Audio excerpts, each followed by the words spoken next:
চা নিয়ে বসে পড়লাম বন্ধুরা। এ দেখো,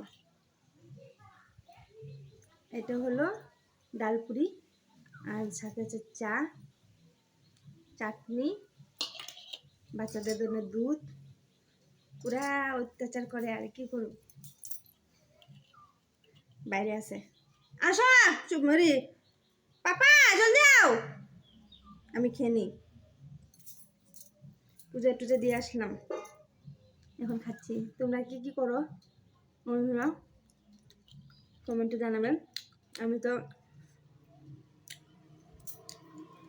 এখানে বাপের বাড়ি আসলে তো জানো দুধ সুখ মা বানায় বানায় দেয়, মজাদার মজাদার খাবার। আর বসে বসে খাওয়ার পালা, তো কিছু করারও নাই, কিছু নাই। বাপের বাড়ির মতন আরাম আর কোন জায়গাতে নাই। তো আমি এখন খাই, এখন বাই বাই, চা চা।